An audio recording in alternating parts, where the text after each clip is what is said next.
Greetings all! Today, we are going to take a special look at the Steel type and analyze its attributes, the Pokémon assigned to the type, and how it functions from a combative standpoint. Stronger defensively than any other known type and more than capable of proving to be a difficult wall to overcome, the Steel type is one that revels in defense and keeping others from doing much in the way of damage. Its exceptional defenses and the powerful forms of the Pokémon assigned to the type make it a serious threat to the offenses of many Pokémon, and something that is meant to be feared, even if one has access to the right moves needed to break through it in time. It might not have much to offer in the way of offense in most cases, but when it comes to resisting the best assaults of Pokémon and dishing punishment back out in turn, there is no other type that can as readily take the hits as this armored type and the protected creatures that are a part of it. The Steel type is one of only two types that are primarily defined by the presence of some specific type of natural armor. In this case, it is metallic armor. Pokémon in possession of metallic armor tend to eat rocks and other materials with a high metal content that they can process and excrete outwards, either through pores in their skin or through some other method, coating their bodies in a layer of metal that helps to increase the overall sturdiness by a tremendous degree. Creatures in possession of metallic armor are able to withstand direct attack from most types of moves as a result of the inflexible state of their armor, and are thus able to make good use of it as a wall against attack, resisting the damage from 10 of the 18 known types, and in turn proving to be a serious threat to have to try and overcome, especially with only basic attacks at one's disposal. Much like the Rock type, the Steel type is built mainly for defense by most of the Pokémon classified under it, so their ability to fight back strongly is not always present and often ends up being a secondary notice compared to their defensive attributes. Offensively, Pokémon that use this type are limited in the way in which they can actually attack, as in many cases, the use of Steel-type physical attacks merely involves the coating of a body part in some sort of metal and then striking with it, having the effect of taking moves like Scratch and Headbutt and powering them up into the Metal Claw and Iron Head attacks, respectively. Steel-type special attacks, on the other hand, focus on using concentrated light energy to deal damage instead, and while this can make it hard to classify these types of attacks, they nonetheless have the same damaging properties as Steel-type attacks, and are classified as such, in turn, to the benefit of the few Steel types that can actually make good use of them. While the Steel type might not seem like the kind of type to be that common, it does have something going for it in the sheer variety of different Pokémon that are classified under the type. The creation of metallic armor seems to be something that a lot of different species from different biological groups have developed independently as a way of supplementing their defenses, and as a result, it has a fairly common occurrence among many types of organisms, all using the type's attributes for roughly the same reasons. This can make the type hard to predict if one is not familiar with those assigned to it, and it serves as a point of commonality that puts even simpler types of armor, like rocky armor, to shame, even if a large portion of those assigned to the type are fairly unique in their forms and do not share any other physical traits in common with one another. In looking at move variety, because the Steel type is primarily one made for defensive purposes rather than offensive ones, there are not a lot of different Steel type attacks known, let alone moves in general, and those assigned to the type tend to not get access to many of them naturally. Instead, a lot of these Pokémon supplement what little Steel-type offense they get naturally with other types of moves, dependent upon their overall biology and form and any additional type assignments they might possess, limiting their ability to make much use of their natural Steel-type powers. This can make most Steel types hard to work with as a result of their general lack of solid Steel-type offenses in many cases, but at the very least, it does mean that the move variety accessible to them is quite large both naturally and through artificial means, giving them an advantage that few other types can demonstrate on the battlefield. In terms of stat averages, the Steel type is clearly one that specializes in defense over anything else, though the type can still make one heck of an impact in close quarters if needed. As a result of the bulky metallic armor that many of the Pokémon assigned to the type possess, their overall stamina and movement speeds are hindered, having to deal with the sheer bulk of the armor they wear, and their access to special offenses tends to be fairly limited as well, their armor serving as a more useful weapon than light-based energy attacks in many cases, so the type's base HP, special attack and speed stats are all below average compared to the other known types. On the other hand, as one might imagine, the defensive stats of these creatures are incredibly high on average, the type having the highest base defense stat on average compared to all of the other types, and they are generally able to make good use of their armored bulk to deliver powerful physical blows, sure to make life miserable even if they can't deal super effective damage, resulting in the type's base attack, defense, and special defense stats being comparatively above average. This as a whole makes the type the best defensive type known, and definitely a force that stall teams will want to make the most of in many cases, if only to beat back against most of the offensive might that other Pokemon might have access to while remaining relatively unscathed. Currently, there are 55 recognized types of Steel-type Pokemon, 6 of them being pure Steel types and the remaining 49 being Dual types, not including Mega Aggron. Additionally, 20 of the Dual types are primary Steel types, while the remaining 29 are secondary Steel types. They are broken down into the following categories. Mammals and mammal-like. These Pokemon are all unified by the fact that they are mammals, or at least very mammal-like, and while they might share a Steel-type assignment due to the presence of some sort of metallic armor or skin, their forms are otherwise quite disparate in regards to the way in which they biologically relate to one another. Some of these creatures are only classified as mammals as a result of their internal anatomy, such as Mawile and the members of the Aron family, while their outer forms might suggest something entirely different, and thus can make them difficult to classify without a thorough understanding of their entire form. It is also noted that 4 of the Pokemon classified here are only done so when in their Alola variant forms, namely the members of the Alolan Sandshrew and Diglett families, and thus their classification is one brought on by regional variation and not their inherent anatomy, which can make them awkward to understand and link to their normal counterparts. Birds.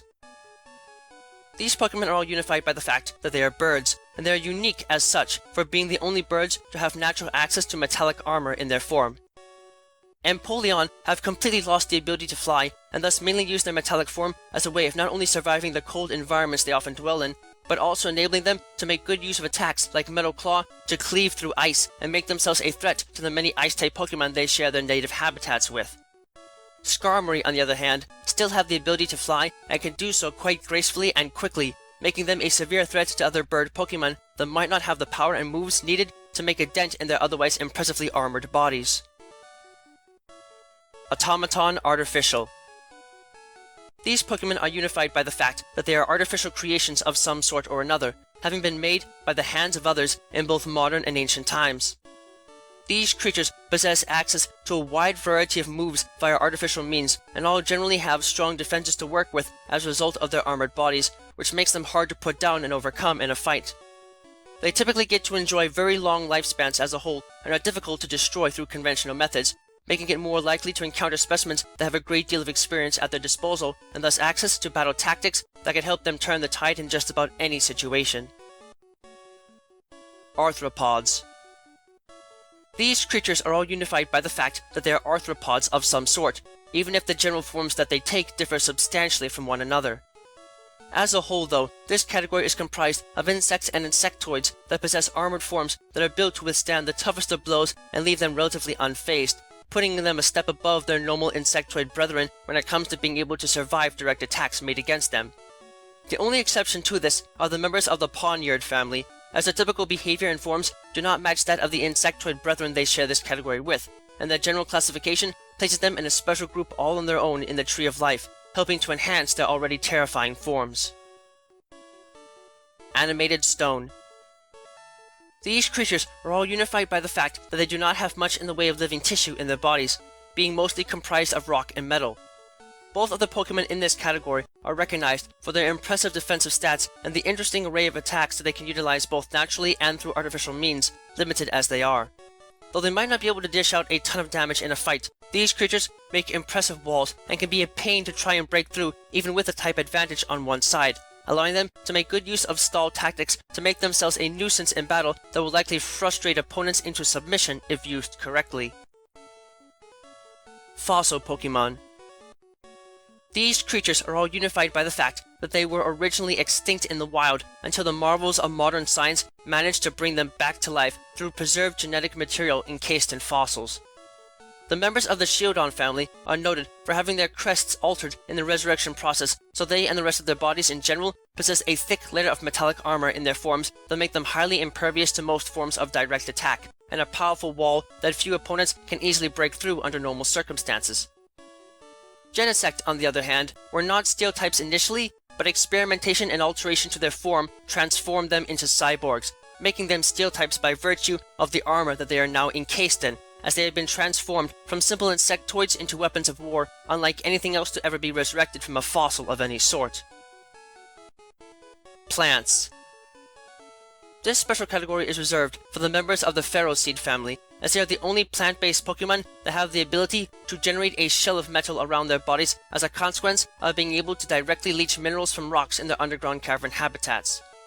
This shell might make them vulnerable to extreme heat, but this is of little consequence to them, and it allows them to make themselves a serious threat in battle and hard to take down. This is especially the case in close quarters thanks to their Iron Barb's ability, which ensures that any direct physical contact made with them will come with a nasty blowback that will make others think twice about doing the same ever again. Possessed Blades. This special category is reserved for the members of the Honedge family as a result of their unique spiritual existence and forms. These creatures are the result of ancient blades being possessed by wandering spirits, the entities slowly corrupting the blades and making them vessels for their forms that they can use to attack and defend themselves with. These creatures might not have much going for them in the way of personality, but they are nonetheless extremely dangerous creatures to have to face and are able to wield their bodies quite well as weapons of battle, being among the strongest of steel types and definitely a force even the best of swordsmen should be highly wary about confronting. Biomechanized. This special category is reserved for the members of the Beldrum family which, though still classified as living creatures, have such an odd anatomy that their forms are honestly more machine-like than they are living tissue. Magnetism flows through these creatures like blood, and their bodies are almost completely fueled by electromagnetic energy, controlling how they think and react to others in the wild. Straddling the line between artificial and natural life, the transformation of their forms into their current state has granted these creatures impressive power as a whole, and in turn helps to make them some of the most powerful offensive and defensive fighters to be a part of the Steel type. Fairy. This special category is reserved for Klefki, a strange creature that is somewhat unique among Fairy-type Pokemon for choosing to take on a form that is neither plant nor animal, but instead based off an inanimate object. It is not understood just yet why this is the case, but these creatures are noted for very much enjoying the company of humans and are able to use their bodies to make themselves useful key holders and things of the sort for those that need their services. This doesn't do much to make them an extreme threat in battle, but they are still decently strong despite their appearances and can make good use of moves like Fairy Lock and Crafty Shield to make them tricky customers to have to deal with. Wishmaker. This special category is reserved for Jirachi as a result of the armored skin that they possess as a defense against attack. While they might not outwardly look to be an exceptional threat, Jirachi are still quite powerful and make good use of their armored forms to take damage better than one might expect, while at the same time utilizing it to deal exceptional damage to others. This is especially the case with their patented Doom Desire attack, a powerful steel-type move that can use intense bursts of pure light energy to devastate others and render these otherwise adorable creatures a severe hazard in just about any confrontation. Super Thermophile. This special category is reserved for Heatran, a creature whose mere existence is astounding as a result of the extreme biological form they possess. These creatures are naturally covered in a thick carapace of metallic armor that should help to protect them against direct attack, but in truth, it is not as effective as it could be as a result of the creature's extreme body temperatures causing it to melt in some places. While this does compromise their defenses somewhat, they are still forceful beasts to be reckoned with and can make good use of their hard bodies to deliver powerful attacks like Iron Head, enabling them to make at least some use of their armored forms to strike hard in battle, even if they are more gifted in using special attacks to harm others. Liquid Metal. This special category is reserved for the members of the Meltan family, who are unique among Steel-type Pokemon in that their bodies are primarily made up of two different types of metal, one of which is present in a liquid or plastic state at standard surface pressure and temperature conditions. This allows them to shape and mold their bodies into varying different forms and grants them a degree of flexibility not seen in other Steel-type Pokemon, with this metal's density being something that they have the power to change as they go from Meltan to Melmetal in evolution. These creatures are further unique for being able to generate metal seemingly out of thin air by absorbing it from their surroundings, and are able to use this metal to conduct an electric current that powers them, making them completely self-sufficient for the most part and thus easy to take care of, though their overwhelming physical power when fully evolved can nonetheless make them a nightmare to have to deal with in combat. Super Temporal. This special category is reserved for Dialga, the legendary Pokemon whose very heartbeat is said to keep time flowing. Dialga possesses thick metallic armor all over its body and is effectively impervious to normal attacks on any day, a trait made even more dangerous in combination with the fact that it is essentially the source of time itself. Interestingly enough though, this thick armor does not seem to slow Dialga down much at all, and in fact is counterintuitive to time, as time is thought to be fluid in nature and effectively relative, while space is seen as the true concrete force in the universe, since matter and energy cannot be created nor destroyed. It is possible, however, that this trait reflects the fact that Dialga is still subject to the rules of space in normal conditions, and is thus incomplete without it, to the point of taking on a form whose physical features are completely defined by its opposing but intertwined partner, Palkia. Emissary of the Sun. This special category is reserved for Solgaleo, a legendary Ultra Beast of sorts that was once hailed as a hero and creature of worship by the ancient people of the Alola region. In times long past, the Alola region was attacked by invaders from an unknown world, creatures that we now call the Ultra Beasts, as well as the monstrous Necrozma. The natives of the island had no protection against attack from these creatures and were left defenseless, and although the 4 land spirit guardians of the region's 4 islands were able to hold back the invaders for a time, they were not strong enough on their own to defeat them. In desperation, the people of the region looked to the heavens for help, and were greeted with the sight of 2 legendary creatures, one of which was Solgaleo. Battling back the monsters in the light of day, the legendary beast was able to drive the invaders back from whence they came, sparing the people of the region. In time, the people of the Alola region crafted the Sun Flute, an item that, when used with its counterpart, the Moon Flute, could summon forth the same power the beasts used to drive back those ancient invaders when used together, though the artifacts were lost to time before being rediscovered just in time to help end the Aether Crisis. Seen as the emissary of the sun, Solgaleo's power is likewise derived from the light of the rising sun, and its signature attack, Sunsteel Strike, is a perfect representation of the power pure light can have against those who oppose its will. It is considered in legend to be a male organism, even though its gender is completely undefinable by modern science, and its capacity to use ultra wormhole energy to aid it in battle and even open doorways to parallel universes is unprecedented, even for a legendary Pokémon. Recovering Super Entity of Light. This special category is reserved for Necrozma while it has possessed a Solgaleo and entered its Dusk main form. While it is classified as a pure psychic type in its base form, Necrozma has the capacity to change its type in response to the restoration of part of its original power. Attracted to sources of great light and energy, this creature has the ability to merge and control other entities gifted with a light similar to the light that once poured forth from its body. In the case of this form, the addition of a Steel-type assignment occurs when it merges with and takes control of a Solgaleo, entering its Dusk main form. In this state, it becomes a Psychic Steel-type Pokémon and gains access to both the creature's Sunsteel Strike attack and its signature Z-move, Searing Sunray Smash, as well as improved stats that correspond similarly to those of the beast it merged with. The host Solgaleo is unable to remove itself from this merged state unless Necrozma is severely damaged or is otherwise ejected via an End Solarizer device.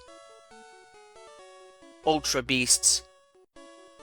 This special category is reserved for Celesteela, Kartana, and Stakataka, 3 of the extra-universal entities known as the Ultra Beasts. These Ultra Beasts are defined as Steel-type Pokémon not necessarily because of their biology, but more by the material that is used to construct their bodies. In the case of Celesteela, while its internal anatomy may be closer to that of a plant than anything else scientifically known, its entire body is covered in sturdy metallic armor that grants it the offensive and defensive attributes of the type, more so than any grass-type powers it possesses. As for Kartana, its Steel-type assignment is derived from its ability to cut through anything and everything it touches for the most part, as a result of an unidentified glossy compound that covers its body and forms indescribably sharp edges at every border of its body. Those strong metals do offer up some minor resistance if they are thick enough, hinting further towards its attributes being approximately consistent with those exhibited by other Steel-type Pokémon. Stakataka is the only one where its Steel-type assignment is directly connected to the high amounts of metal that comprise its body and armor the outer sides of its individual living units, and it grants it imposing physical defenses that can make it almost impossible to penetrate with conventional attacks. In looking at the Steel-type's advantages and disadvantages in battle, in terms of offense, the Steel-type has 3 advantages, 4 disadvantages, and no negative immunities.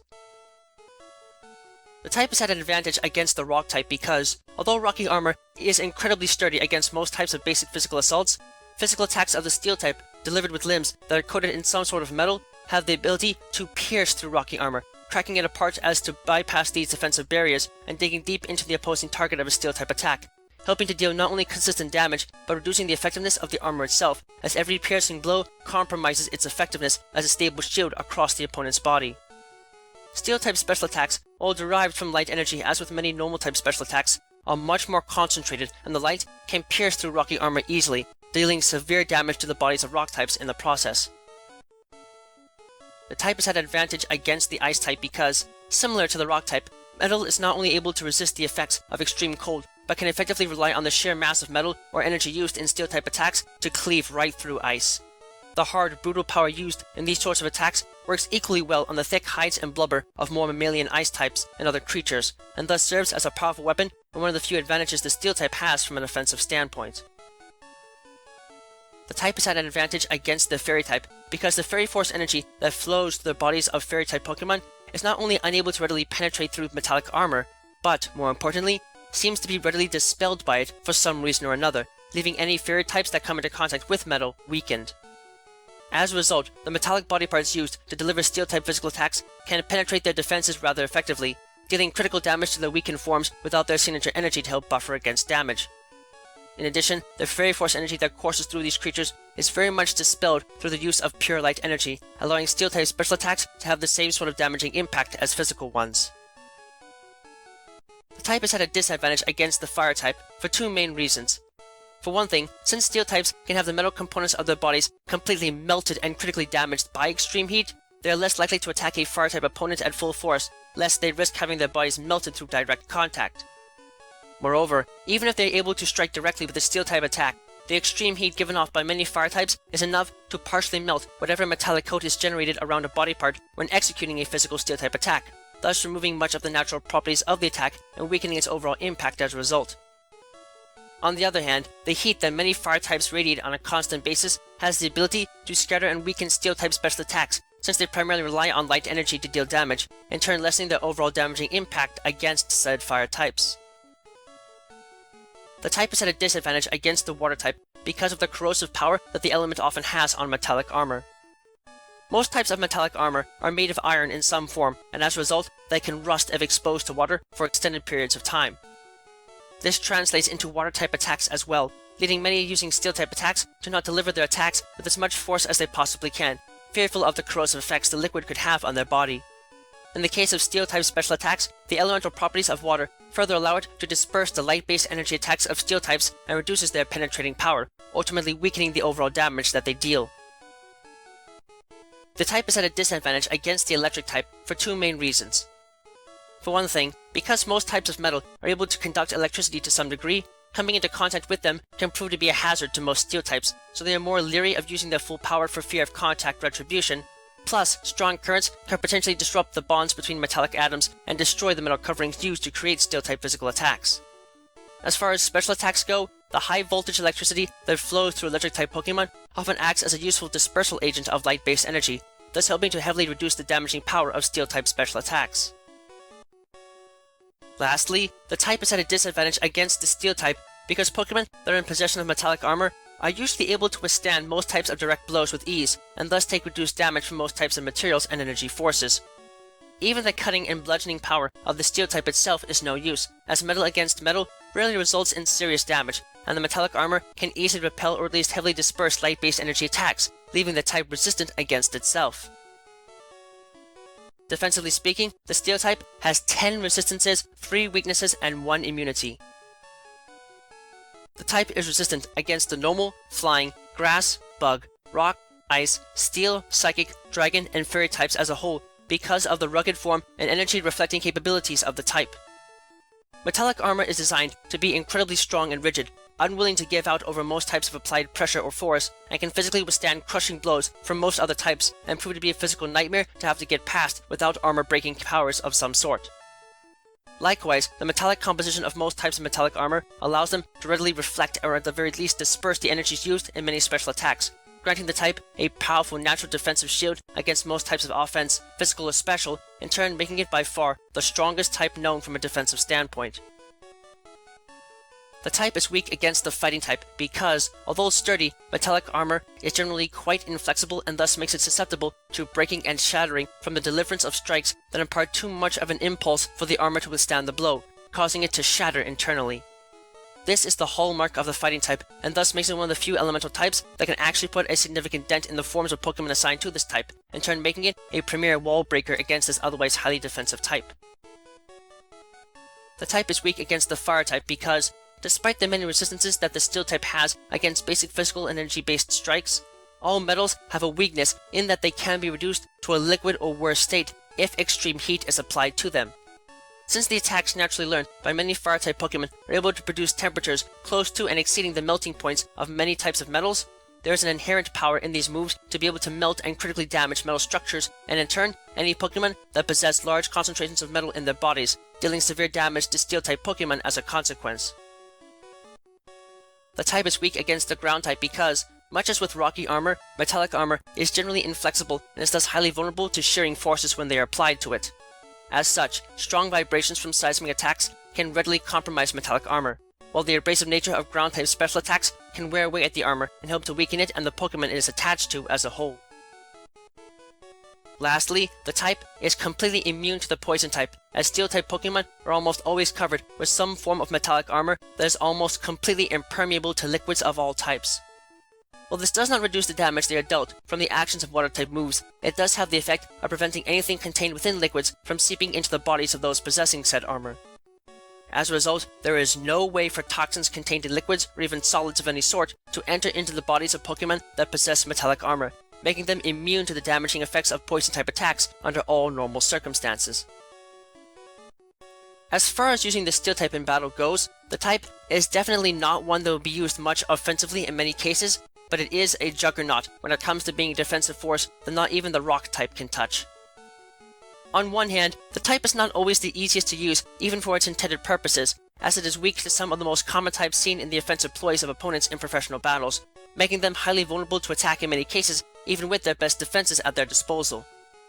The type is further not something that will likely be seen in the hands of most novice trainers, as the type tends to be hard to find among younger Pokemon, and those that can get early access to them will likely lack the experience needed to make the most of the defensive attributes of these Pokemon.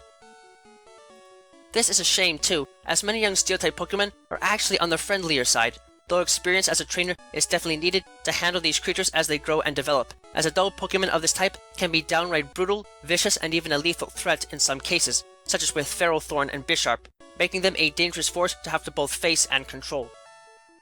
Thankfully, the type has more good than bad to offer, as while the type is weak to some pretty common attacking types, it is also resistant to a great number of types as well, making it perfectly suited as a wall against a large degree of attacking types. These defensive attributes, along with the stats these creatures often have relative to this feature, makes them very common to see on the teams of more experienced trainers that know how to make the most of the type in battle without relying on simple brute force to win fights.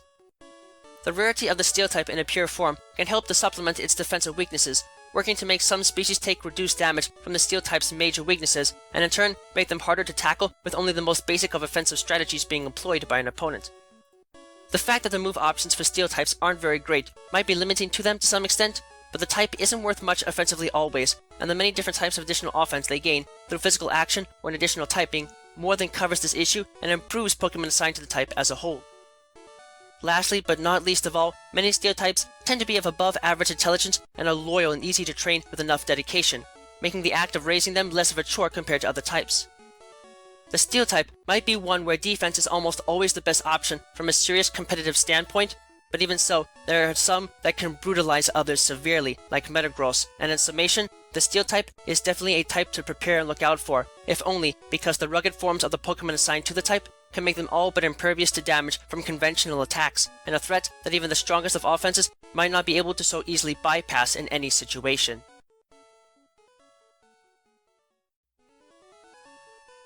Thank you all for watching this video. It is always an honor to be able to speak with you all on the subject of Pokemon in a way that brings me great joy and happiness in my work. If you would like to keep tabs on past and future work, click that subscribe button, check out my work on DeviantArt, and don't be shy about following me on Twitter, where you can find pertinent announcements on upcoming work before it is officially posted. Links to both can be found in the video description.